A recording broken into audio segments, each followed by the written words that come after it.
الرحیم الصلاۃ والسلام علیک یا رسول اللہ وعلی آلک و اصحابک یا حبیب اللہ صلی اللہ علیہ وآلہ وسلم۔ جاوید احمد غامدی کی ایک ویڈیو دیکھنے کا اتفاق ہوا جس میں انہوں نے اس بات کا واضح لفظوں میں انکار کیا کہ کسی نبی علیہ السلام کی شہادت نہیں ہوئی، کسی نبی کو کسی نے بھی قتل نہیں کیا۔ باتیں ہیں سیدنا مسیح علیہ السلام کے بارے میں قرآن مجید نے جو کچھ بیان کیا ہے اس میں دو نقطہ نظر لوگوں کے بن گئے۔ میں اپنا نقطہ نظر لکھ بھی چکا ہوں، بیان بھی کر چکا ہوں کہ ان کی بالکل اسی طرح وفات ہوئی جس طریقے سے وفات ہوتی ہے، لیکن ان کی قوم کے لوگ چونکہ ان کی توہین کرنے پر مصر تھے تو اللہ تعالیٰ نے ان کا جسم ان کے حوالے نہیں کیا، بلکہ تدفین کا فرشتوں کے ذریعے سے بندوبست کر دیا گیا۔ اور یہ رسولوں کے بارے میں اللہ کا قانون ہے، یعنی نہ وہ ان کی توہین ہونے دیتا ہے، نہ ان کو قتل ہونے دیتا ہے، یہ نہیں ہو سکتا کبھی۔ جبکہ ان کا یہ کہنا یہ صریح قرآن مجید کی آیتوں کے خلاف ہے۔ میں آپ کے سامنے اس پر قرآن مجید کی چند آیات بینات پیش کرتا ہوں۔ پہلا پارہ ہے، اللہ تعالیٰ ارشاد فرماتا ہے،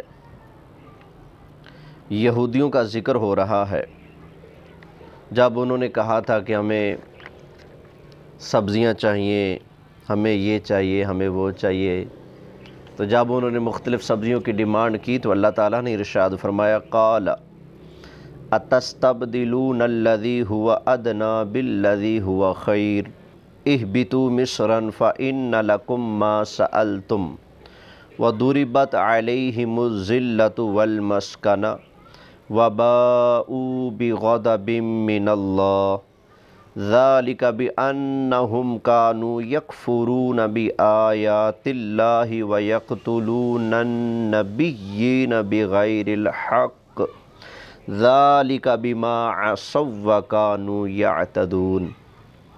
تو یہ میں نے پہلا پارہ اور آیت نمبر 61 ہے سورہ بقرہ کی، اور 6-7 رکوع مکمل ہو رہے ہیں، یہ میں نے آیت کریمہ آپ کے سامنے تلاوت کی ہے۔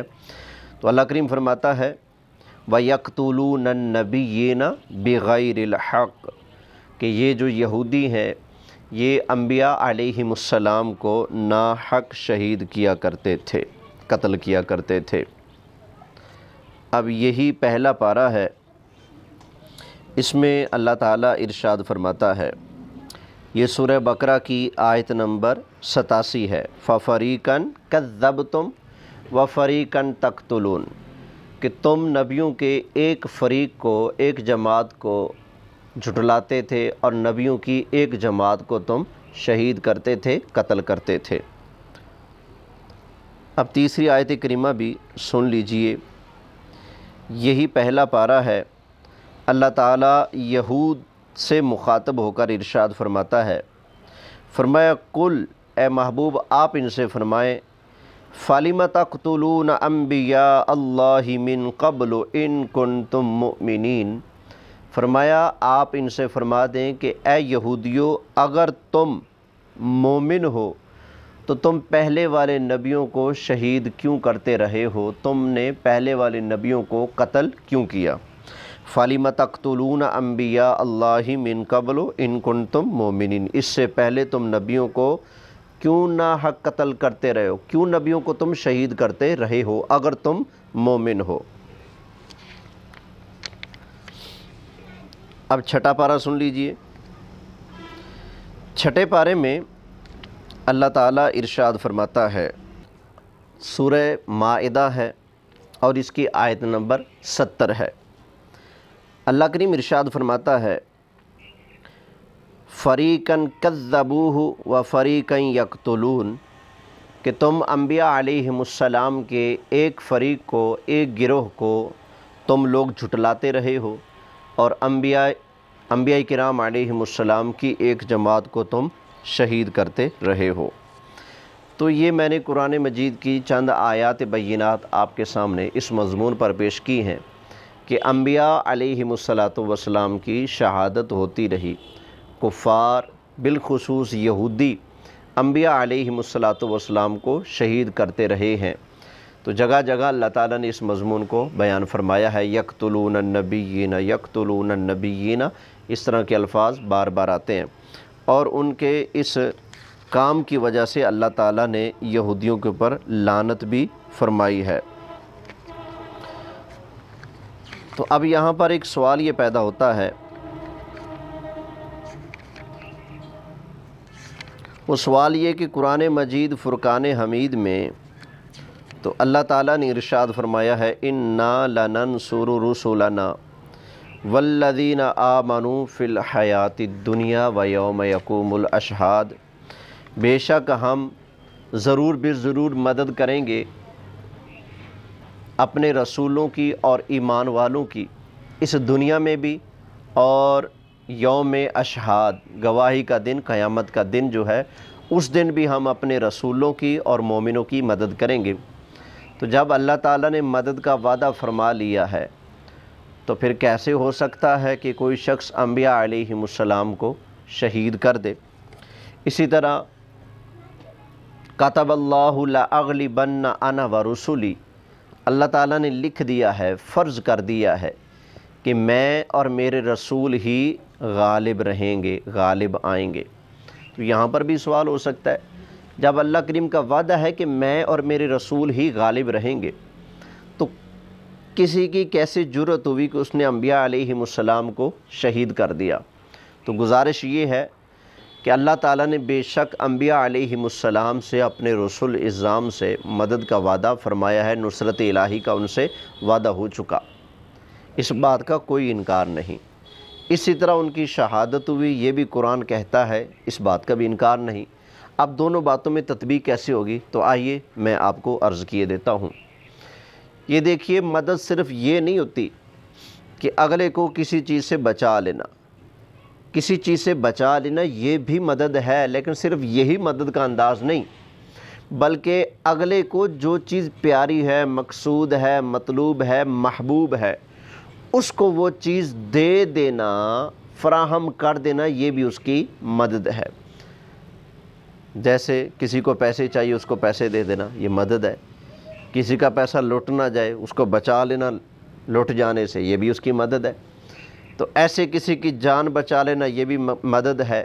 اگر کسی کا مطلوب اور مقصود شہادت ہو کہ اللہ تعالیٰ مجھے شہادت کی موت عطا فرمائے، تو اللہ تعالیٰ کی مدد شامل حال ہو، اللہ تعالیٰ کی حکم سے، اذن سے، اجازت سے ان کی شہادت ہو جائے، تو یہ بھی تو اللہ کی مدد ہے نا۔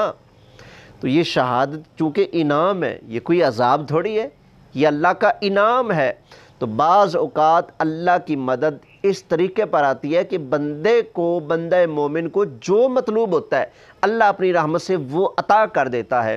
تو شہادت تو مطلوب اور مقصود ہے نا مومن کا۔ تو انبیاء علیہم السلام شہادت کی آرزو کرتے رہے، تو اللہ تعالیٰ نے حسب المنشا ان کو شہادت کا درجہ بھی عطا فرمایا ہے۔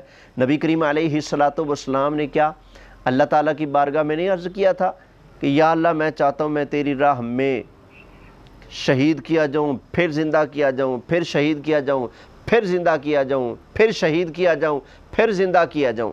تو پتہ چلا شہادت کی آرزو تو نبی کریم علیہ السلام بھی رکھتے تھے۔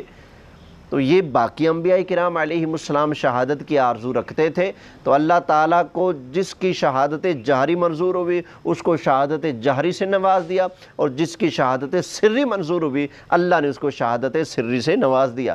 تو مدد صرف یہ نہیں کہ اگلے کو کسی مصیبت سے بچا لینا، اگلی کی جان کو بچا لینا، بے شک یہ مدد ہے، لیکن صرف یہ مدد نہیں ہے، بلکہ مدد ثابت قدمی بھی تو ہوتی ہے نا۔ حق کی راہ سے آدمی ڈگمگائے نہ، ثابت قدم رہے، جتنی مرضی تکلیف آ جائیں آدمی کے پاؤں ڈگمگائے نہ، حق کی راہ پر سیدھا چلتا رہے، یہ بھی اللہ کی مدد ہے۔ جیسا کہ اللہ تعالیٰ ارشاد فرماتا ہے یا ایھا الذین آمنوا ان تنصروا اللہ ینصرکم، اے ایمان والو اگر تم اللہ کی مدد کرو گے، یعنی اللہ کے دین کی مدد کرو گے، تو اللہ تمہاری مدد فرمائے گا۔ تو اللہ کی مدد کیسے آئے گی؟ یہ کافروں کے بم تما ہو جائیں گی، ان کی گولیاں نہیں چلیں گی، کیسے مدد آئے گی؟ نہ، فرمایا وَيُثَبِّتْ أَقْدَامَكُمْ، دشمن جتنا مرضی ٹل لگا لے، تمہارے قدم کبھی بھی حق کی راہ سے پھسل نہیں سکیں گے، اللہ تعالیٰ تمہیں ثابت قدمی عطا فرمائے گا، یہ بھی اللہ کی مدد ہے۔ تو کافروں نے انبیاء علیہ السلام کو شہید کیا، ظلم کیا، ستم کیا، تنگ کیا، لیکن وہ کبھی بھی حق کی راہ سے نہیں ہٹے، کیوں؟ اللہ کی مدد شامل حال تھی۔ تو جو قرآن نے کہا اِنَّا لَنَنْصُرُ رُسُلَنَا وَالَّذِينَ آمَنُوا كَتَبَ اللَّهُ لَأَغْلِبَنَّ أَنَا وَرُسُلِي، تو یہ بھی بالکل برحق ہے، اور یہ جو فرمایا یقتلون النبیین، یہ بھی بالکل برحق ہے۔ دونوں باتیں اپنے اپنے مقام پر بالکل ٹھیک ہیں۔ اللہ کریم کی بارگاہ میں دعا ہے جو میں نے عرض کیا، الخالق کائنات اپنی بارگاہ میں قبول فرمائے، آمین بجاہ النبی الامین صلی اللہ علیہ وآلہ وسلم۔